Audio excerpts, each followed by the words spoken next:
Assalamualaikum warahmatullahi wabarakatuh. Salam sejahtera untuk kita semua. Halo semuanya, selamat datang kembali di video presentasi saya.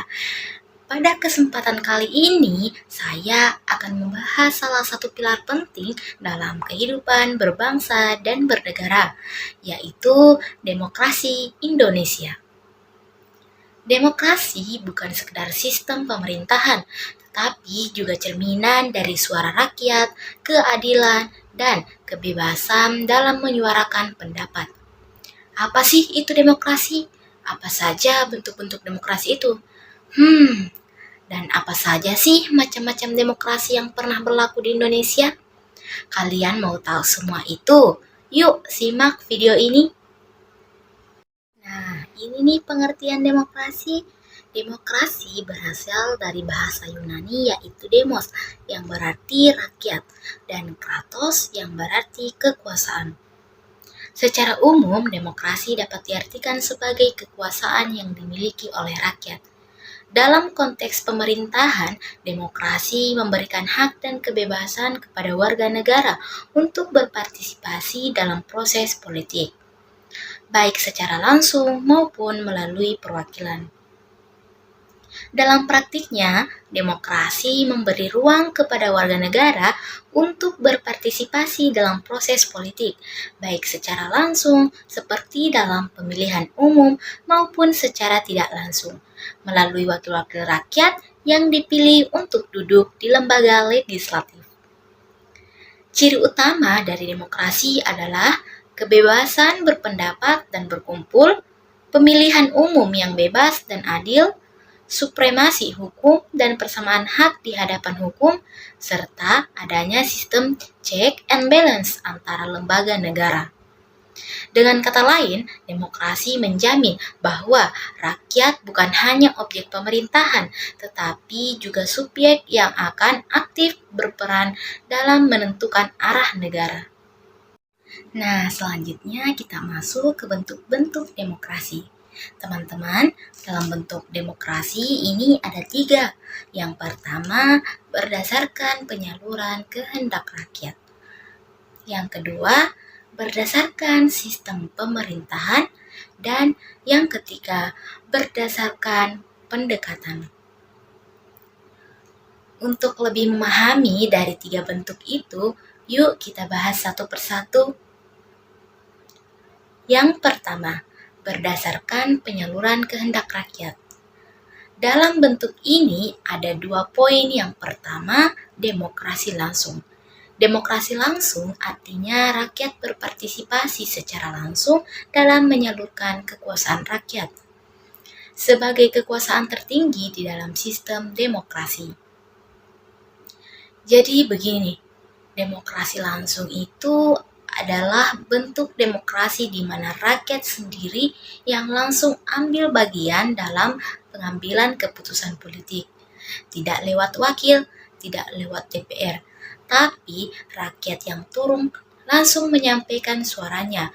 Dalam sistem ini, kekuasaan tertinggi betul-betul di tangan rakyat. Mereka punya hak untuk menyatakan setuju atau tidaknya terhadap suatu kebijakan secara langsung. Contohnya bisa lewat referendum. Atau kalau di kampung-kampung kita, musyawarah desa, itu juga bentuk demokrasi langsung. Tapi, jujur saja, sistem ini sulit diterapkan di negara yang besar seperti Indonesia, karena jumlah penduduk yang banyak, tidak mungkin semua orang diajak rapat seperti ada keputusan politik. Makanya, demokrasi langsung ini biasanya lebih cocok untuk wilayah yang kecil, seperti desa-desa, RT RW, atau negara kecil seperti Swiss yang memang sering pakai referendum. Yang kedua, demokrasi tidak langsung. Demokrasi tidak langsung berarti penyaluran kekuasaan rakyat dalam sebuah pemerintahan secara tidak langsung, yang berarti rakyat memilih perwakilan baginya yang bisa melaksanakan kebijakan sesuai dengan keinginan dan kebutuhan rakyat. Artinya, rakyat tidak terlibat langsung dalam pengambilan keputusan pemerintahan, tapi mereka memiliki orang yang dipercaya untuk mewakili suara dan kepentingan mereka. Contohnya di Indonesia, kita memilih anggota DPR, DPD, dan DPRD sebagai wakil rakyat di lembaga legislatif. Dan presiden, gubernur, bupati atau wali kota sebagai pemimpin eksekutif yang bertanggung jawab membuat dan menjalankan kebijakan. Nah, para wakil inilah yang bertugas membuat kebijakan mengawasi jalannya pemerintahan dan memperjuangkan apa yang menjadi aspirasi rakyat. Tapi tentu saja rakyat tetap punya kendali karena kalau wakil itu tidak amanah, tidak bisa tidak memilihnya bagi di pemilu berikutnya. Selanjutnya, bentuk kedua yang berdasarkan sistem pemerintahan. Dalam bentuk ini memiliki dua poin juga. Yang pertama, demokrasi presidensial. Dalam demokrasi presidensial, rakyat bisa memilih presiden dan wakil presiden sebagai pelaksana tertinggi bidang eksekutif, yang melaksanakan hukum dan undang-undang serta bersama dengan legislatif menciptakan undang-undang dan anggaran kebutuhan negara. Artinya, presiden punya kekuasaan menjalankan pemerintahan secara penuh, tapi tetap dibatasi oleh undang-undang dan diawasi oleh lembaga legislatif. Dalam sistem ini, presiden dapat melaksanakan hukum dan undang-undang, dapat menjalankan kebijakan negara, dan bekerja sama dengan legislatif atau DPRD dalam membuat undang-undang dan menyusun anggaran negara. Jadi, kekuasaan eksekutif dan legislatif memang berjalan terpisah, tapi tetap saling mengawasi dan bekerja sama. Inilah ciri khas dari sistem presidensial. Yang kedua yaitu demokrasi parlementer. Demokrasi parlementer juga mempunyai sistem yang identik dengan demokrasi presidensial. Artinya, rakyat memiliki kekuasaan untuk menyampaikan aspirasinya melalui parlemen atau DPRD. Oleh karena itu, demokrasi parlementer merupakan salah satu bentuk demokrasi yang paling dasar dalam mengaplikasikannya. Nah, kita masuk bentuk demokrasi yang terakhir, yaitu berdasarkan pendekatan. Bentuk ini memiliki 3 poin. Yang pertama, demokrasi formal. Demokrasi formal hanya memperhatikan prosedur dan mekanisme pemerintahan yang sesuai dengan prinsip-prinsip demokrasi, tanpa mempertimbangkan substansi dan hasilnya. Demokrasi formal adalah sistem demokrasi yang mengibaratkan pada prosedur, aturan, dan mekanisme pelaksanaan pemerintahan yang sesuai dengan prinsip-prinsip demokrasi.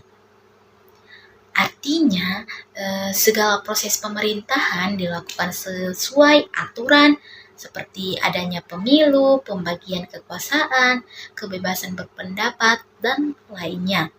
Namun sayangnya, demokrasi formal ini seringkali hanya fokus pada aspek kulit luar atau prosedur saja tanpa benar-benar memperhatikan isi atau hasil akhirnya bagi rakyat. Dengan kata lain, yang penting proses demokratis soal keadilan atau kesejahteraan rakyat belum tentu jadi prioritas.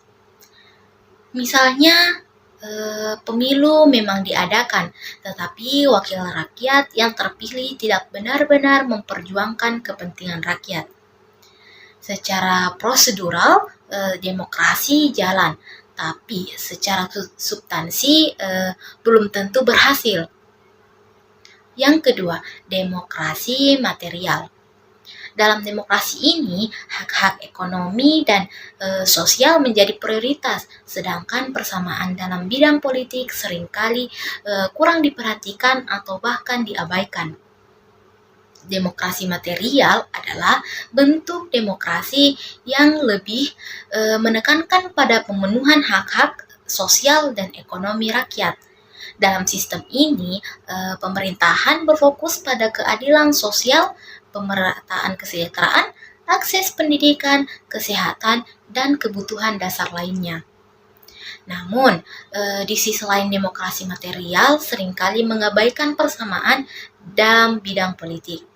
Artinya, meskipun rakyat mendapat bantuan ekonomi dan layanan sosial, maka tidak selalu diberikan kebebasan politik yang sepenuhnya, seperti hak memilih secara bebas atau menyuarakan pendapat tanpa tekanan. Contoh bentuk demokrasi material bisa kita temui di negara-negara yang kuat secara ekonomi, tapi memiliki sistem politik yang tertutup. Rakyat hidup cukup sejahtera, tapi tidak bisa bebas bersuara atau ikut menemukan arah pemerintahan. Yang ketiga, demokrasi gabungan. Dalam perjalanan demokrasi ini lebih fokus membuat kebijakan dalam negara dengan menghubungkan antara kebijakan ekonomi, politik, dan agama menjadi satu kesatuan yang utuh. Demokrasi gabungan adalah bentuk demokrasi yang mengintegrasikan unsur-unsur dari demokrasi formal dan material, bahkan seringkali juga memasukkan unsur agama. Dalam pelaksanaannya, demokrasi ini berusaha menyatukan kebijakan ekonomi, politik, dan nilai-nilai keagamaan ke dalam satu sistem pemerintahan yang utuh dan seimbang. Artinya, rakyat tetap diberikan hak politik, seperti dalam demokrasi formal, misalnya ikut pemilu, kebebasan bersuara, dan sebagainya. Tapi, di sisi lain, hak-hak sosial dan ekonomi rakyat juga diperhatikan dengan serius, seperti jaminan kesehatan, pendidikan, dan pengentasan kemiskinan. Selain itu, nilai-nilai keagamaan dan moral juga dijadikan sebagai dasar pertimbangan dalam pengambilan kebijakan. Hal ini dilakukan agar demokrasi tidak hanya berjalan secara prosedural atau ekonomis, tapi juga bermoral dan beradab. Nah, itulah tadi penjelasan mengenai bentuk-bentuk demokrasi. Nah, sekarang kita masuk pada nilai-nilai demokrasi. Nilai-nilai demokrasi secara umum berkaitan erat dengan konsep dan karakteristik sistem pemerintahan demokrasi itu sendiri. Misalnya menjunjung tinggi hak asasi manusia atau HAM, menyelenggarakan peradilan yang adil dan jujur, serta menggunakan sistem pemilihan umum untuk memilih kepala negara. Berikut merupakan nilai-nilai demokrasi yang ada menurut pendapat Henry B. Mayo. Yang pertama, menyelesaikan pertentangan secara damai. Dalam sistem demokrasi, segala pertentangan atau perselisihan hendaknya diselesaikan dengan cara damai. Caranya bisa melakukan pendekatan kekeluargaan. Jika tidak, bisa juga dengan jalur hukum melalui lembaga negara yang diberikan wewenang. Yang kedua, menjamin adanya perubahan. Negara demokrasi juga menjamin terselenggaranya perubahan secara damai dalam suatu masyarakat yang sedang berubah. Nilai ini sangat penting untuk menghadapi tantangan perubahan zaman, sehingga masyarakat dan negara harus terus berubah mengikuti perkembangan. Yang ketiga yaitu menyelenggarakan pemimpin secara teratur. Maksud dari nilai ini adalah adanya pergantian pemimpin secara teratur dan berkala. Dalam negara demokrasi diadakan pemilihan umum untuk memilih kepala negara atau presiden hingga kepala daerah atau gubernur, bupati, wali kota secara langsung, bebas, adil, dan jujur. Yang keempat, membatasi penggunaan kekerasan sampai batas minimal. Nah, hal ini dilakukan untuk mewujudkan kondisi dan situasi yang aman dan kondusif. Aparat negara harus meminimalisir penggunaan kekerasan kecuali kita sudah terpaksa dan tidak ada jalan lain. Keenam, Mengakui perbedaan pendapat di masyarakat dalam sistem demokrasi. Pemerintah harus bisa mengakui serta menganggap wajar adanya keanekaragaman pendapat masyarakat yang tercermin dalam keanekaragaman pendapat. Perbedaan pendapat merupakan hal yang biasa, bahkan bagus bagi kondisi negara yang bebas dan demokratis. Dan yang terakhir atau ketujuh yaitu menjamin tegaknya keadilan. Keadilan menjadi elemen penting dalam sebuah negara demokrasi. Hal ini sesuai dengan salah satu ciri-ciri negara demokrasi, yakni semua orang memiliki kedudukan yang sama di mata hukum. Pemerintahan harus mampu menjamin tegaknya keadilan dan kehidupan bermasyarakat. Kita masuk pada materi macam-macam demokrasi yang pernah berlaku di Indonesia. Yang pertama, demokrasi parlementer pada tahun 1945 sampai 1959. Parlementer berlaku mulai dari fase awal kemerdekaan Indonesia hingga tahun 1959. Adapun Undang-Undang Dasar 1949 dan 1950 mengandung pemberlakuan demokrasi parlementer ini. Lemahnya benih-benih demokrasi sistem parlementer memberi peluang untuk demuniasi partai-partai politik dan Dewan Perwakilan Rakyat. Undang-Undang Dasar 1950 menetapkan berlakunya sistem parlemen ketika badan eksekutif punya tanggung jawab politik. Fragmentasi partai-partai politik usai kabinet pada masa ini jarang bertahan lama, teman-teman. Hal ini menyebabkan koalisi partai mudah pecah sehingga kondisi politik nasional menjadi tidak stabil, sehingga demokrasi parlementer harus diganti. Yang kedua yaitu demokrasi terpimpin pada tahun 1959 sampai 1965. Menurut sejarah, demokrasi terpimpin ini diterapkan di Indonesia pada periode 1959 sampai 1965.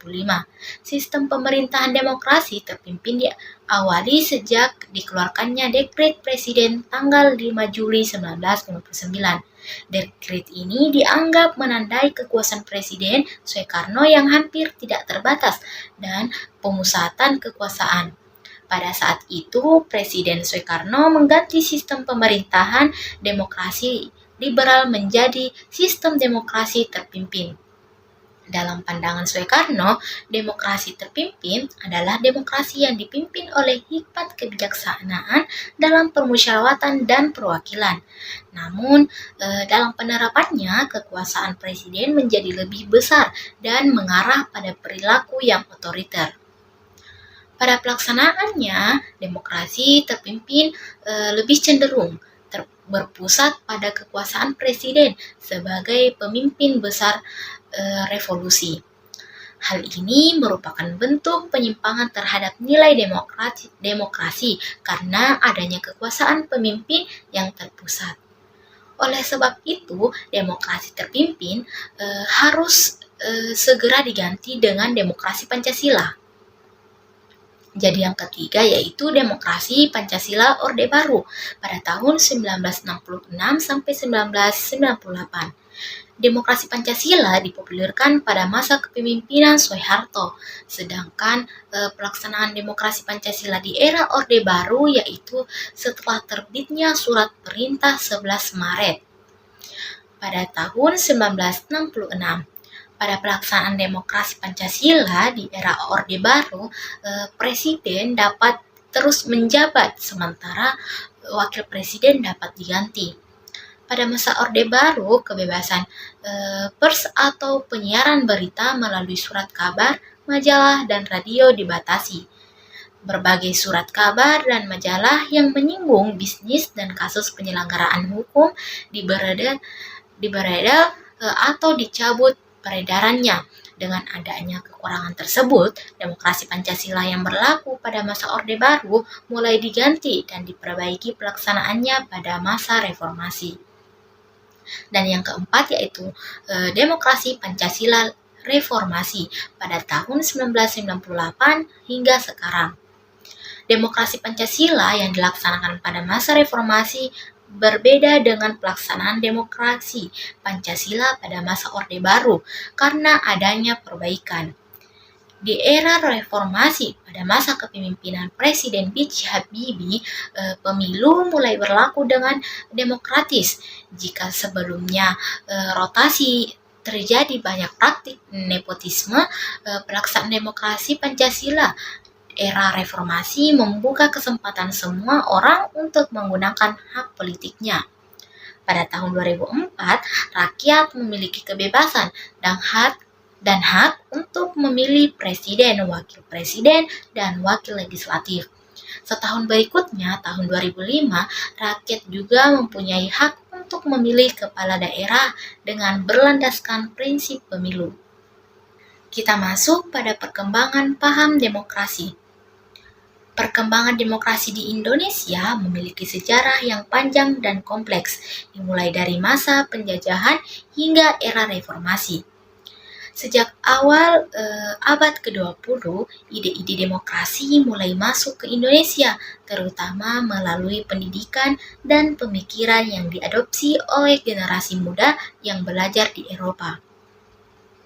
Berikut adalah gambaran mengenai asal mula dan perkembangan demokrasi di Indonesia.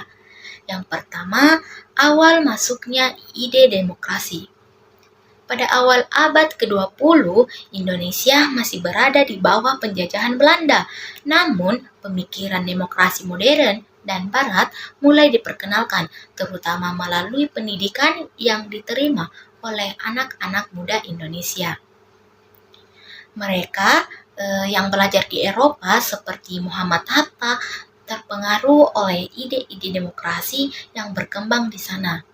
Hatta yang kemudian menjadi wakil presiden Indonesia menyerap berbagai konsep demokrasi yang sangat kontras dengan kondisi di tanah air. Generasi ini mulai mengorganisir gerakan kemerdekaan dan menyebarkan gagasan tentang pentingnya kedaulatan rakyat dan pemerintahan yang demokratis. Proklamasi kemerdekaan pada tahun 17 Agustus 1945 menjadi titik awal bagi penerapan sistem demokrasi di Indonesia. Yang kedua yaitu perkembangan demokrasi pasca kemerdekaan. Setelah proklamasi,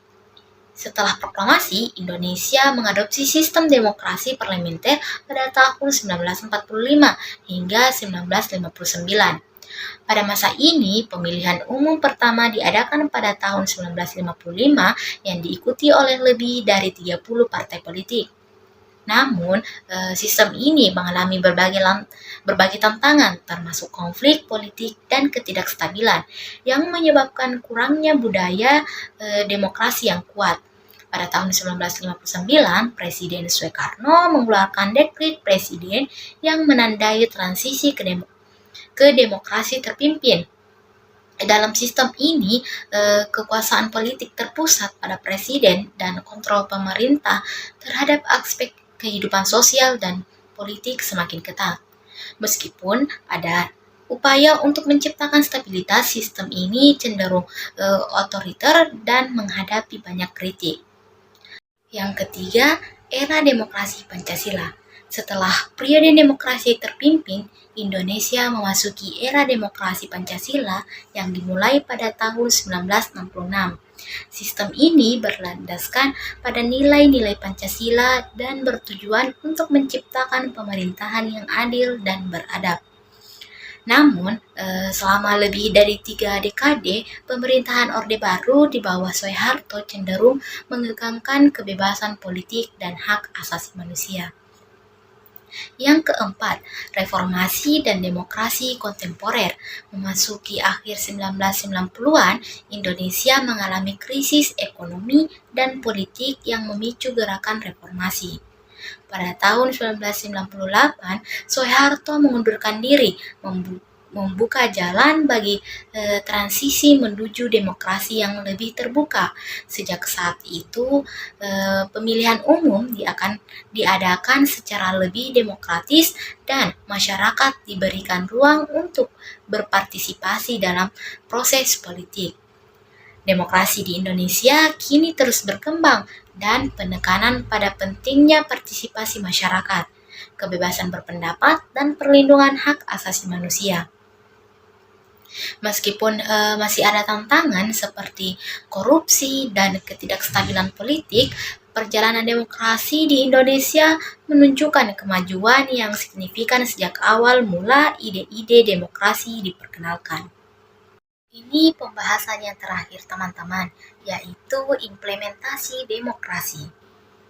Implementasi demokrasi adalah pelaksanaan nilai-nilai dan prinsip-prinsip demokrasi dalam kehidupan nyata, baik dalam penyelenggaraan pemerintahan maupun dalam kehidupan masyarakat sehari-hari. Beberapa bentuk implementasi demokrasi yang paling nyata dapat dijelaskan sebagai berikut. Yang pertama, pemilihan umum yang demokratis. Pemilu merupakan wujud nyata dari demokrasi di mana rakyat berdaulat untuk menentukan siapa akan memimpin dan mewakili mereka. Sejak tahun 2004, Indonesia menekankan pemilu langsung untuk memilih presiden, anggota DPRD, DPD, DPRD, serta kepala daerah. Proses ini memberikan rakyat kebebasan dalam menentukan pilihan politiknya, yang merupakan inti dari sistem demokrasi. Kedua, kebebasan berpendapat dan berkumpul. Implementasi demokrasi juga ditunjukkan melalui adanya kebebasan berpendapat, berkumpul, dan berserikat. Masyarakat memiliki hak untuk menyampaikan aspirasi melalui unjuk rasa, diskusi publik, media sosial, dan media massa. Pemerintah tidak boleh membungkam suara rakyat selama disampaikan secara damai dan sesuai hukum. Ini menjadi indikator penting dalam menilai kualitas demokrasi suatu negara. Ketiga, peran dan fungsi lembaga legislatif. Dewan Perwakilan Rakyat dan Dewan Perwakilan Daerah berfungsi sebagai wakil rakyat dalam mengawasi jalannya pemerintahan. Melalui lembaga legislatif, rakyat terlibat secara tidak langsung dalam proses penyusunan undang-undang dasar dan pengawasan terhadap kebijakan pemerintah. Lembaga legislatif menjadi bagian dari sistem check and balance untuk mencegah penyalahgunaan kekuasaan. Keempat, keterbukaan dan transparansi pemerintah. Pemerintah. Pemerintah di era demokrasi dituntut untuk terbuka dalam menyampaikan informasi publik, terutama yang menyangkut kebijakan, anggaran, dan program-program pembangunan. Melalui keterbukaan ini, masyarakat dapat ikut mengawasi dan mengevaluasi kinerja pemerintahan. Undang-Undang Keterbukaan Internasional Publik tahun 2008 menjadi landasan hukum bagi hak masyarakat atas informasi. Yang kelima, yaitu kebebasan pers. Pers yang bebas dan bertanggung jawab merupakan pilar penting demokrasi di Indonesia. Kebebasan di Indonesia, kebebasan pers dilindungi oleh undang-undang. Media berfungsi sebagai alat kontrol sosial, menyuarakan kepentingan publik, serta memberikan informasi secara objektif. Pers juga memiliki peran dalam membentuk opini publik dan mendidik masyarakat tentang isu-isu demokrasi. Yang keenam, yaitu kehadiran lembaga penegak hukum dan pengawasan.